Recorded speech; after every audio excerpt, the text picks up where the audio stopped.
हरिओम। पवन सुरक्षा। शरीर माध्यम खलु धर्म साधनम। शरीर धर्म का साधन है, इसी से सारी साधनाएं संपन्न होती हैं। यदि शरीर कमजोर है तो मन भी कमजोर पड़ जाता है। कोई भी कार्य सफलतापूर्वक करना हो तो तन मन दोनों स्वस्थ होने चाहिए। जिन्होंने विषय विकारों में अपनी नाड़ी शक्ति कमजोर कर दी है, अपने ओज तेज को नष्ट कर दिया है, वे साधना की हिम्मत नहीं जुटा पाते। किंतु शरीर कमजोर होने पर भी जो विकारों में नहीं गिरते, उनका मन सेवा साधना से पुष्ट होता है। साधना करने की क्षमता होते हुए भी युवा वर्ग संसार की चकाचौंध से प्रभावित हो विकारी सुखों में अपना ओज तेज बिखेर के हताश, निराश, विफलता व खिन्नता का शिकार हो जाता है। अपनी वीर्य शक्ति का महत्व न समझने के कारण बुरी आदतों में पड़कर उसे खर्च कर देता है, फिर जिंदगी भर पछताता रहता है।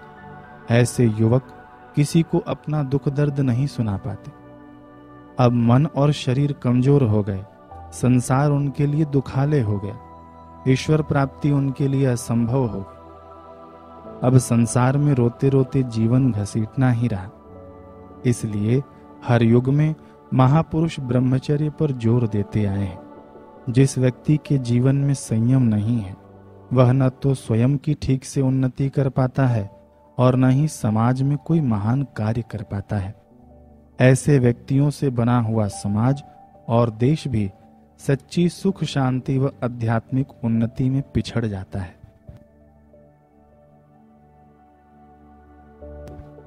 ब्रह्मचर्य क्या है?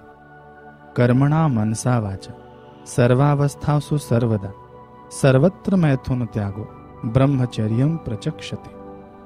इसका अर्थ है सर्व अवस्थाओं में मन, वचन और कर्म तीनों से मैथुन का सदैव त्याग हो, उसे ब्रह्मचर्य कहते हैं। भगवान वेदव्यास जी ने कहा है, ब्रह्मचर्यम गुप्तेन्द्रियस्योपस्थस्य संयमः, अर्थात विषय इंद्रियों द्वारा प्राप्त होने वाले सुख का संयम पूर्वक त्याग करना ब्रह्मचर्य है। भगवान शिव कहते हैं, सिद्धे बिंदो महादेवी किम न सिद्ध्यंति भूतले। हे पार्वती, बिंदु अर्थात वीर्य रक्षण सिद्ध होने के बाद कौन सी सिद्धि है जो साधक को प्राप्त नहीं हो सकती। साधना द्वारा जो साधक अपने वीर्य को ऊर्ध्वगामी बनाकर योग मार्ग में आगे बढ़ते हैं, वे कई प्रकार की सिद्धियों के मालिक बन जाते हैं। ऊर्ध्वरेता योगी के चरणों में समस्त सिद्धियां दासी बनकर रहती हैं। ऐसा पुरुष आत्म साक्षात्कार जल्दी कर सकता है। देवताओं को देवत्व भी इसी ब्रह्मचर्य के द्वारा प्राप्त हुआ है। ब्रह्मचर्य बड़ा गुण है, जिससे मनुष्य को नित्य मदद मिलती है।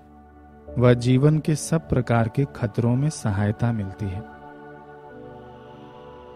अथर्ववेद में आता है, ब्रह्मचर्येण तपसा देवा मृत्युमुपागनत इंद्रोह ब्रह्मचर्येण देवेभ्य स्वराभरत। अर्थात ब्रह्मचर्य रूपी तप से देवों ने मृत्यु को जीत लिया है। देवराज इंद्र ने भी ब्रह्मचर्य के प्रताप से ही देवताओं से अधिक सुख व उच्च पद को प्राप्त किया है। ब्रह्मचर्य उत्कृष्ट तप है। ऐसे तो तपस्वी लोग कई प्रकार के तप करते हैं, परंतु ब्रह्मचर्य के बारे में भगवान शंकर कहते हैं, न तपस्तप इत्याहुर ब्रह्मचर्यम तपोत्तमम ऊर्ध्वरेता भवेद्यस्तु सदेवो न तु मानुषः। ब्रह्मचर्य ही उत्कृष्ट तप है। इससे बढ़कर तपश्चर्या तीनों लोकों में दूसरी नहीं हो सकती। ऊर्ध्वरेता पुरुष इस लोक में मनुष्य रूप में प्रत्यक्ष देवता ही है। जैन शास्त्रों में भी इसे उत्कृष्ट तप बताया गया है। तवै सुवा उत्तमम ब्रह्मचर्यम।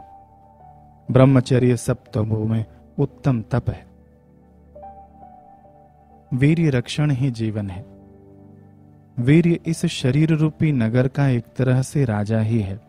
यह राजा यदि पुष्ट है, बलवान है, तो रोग रूपी शत्रु कभी शरीर रूपी नगर पर आक्रमण नहीं करते।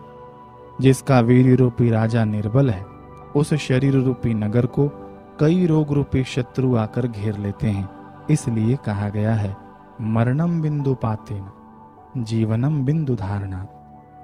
बिंदु नाश अर्थात वीर्य नाश ही मृत्यु है और बिंदु रक्षण ही जीवन है। जैन ग्रंथों में अब्रह्मचर्य को पाप बताया गया है। अब्रह्मचर्यम घोरम पमायम दुरहिठ्ठियम।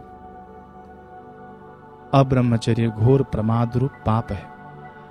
अथर्ववेद में ब्रह्मचर्य को उत्कृष्ट व्रत की संज्ञा दी गई है।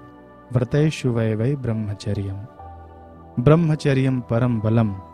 ब्रह्मचर्य परम बल है, ऐसा वैद्यक शास्त्र में कहा गया है। वीर्य रक्षण की महिमा सभी सत्पुरुषों ने गाई है। योगीराज गोरखनाथ ने कहा है कंत गया को कामिनी झुरे बिंदु गया को जोगी।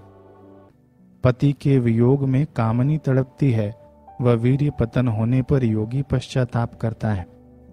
भगवान शंकर ने तो यहाँ तक कह दिया है यस्य प्रसादान महिमा ममाप्ये तादृशो भवेत्। इस ब्रह्मचर्य के प्रताप से ही मेरी ऐसी महान महिमा हुई है।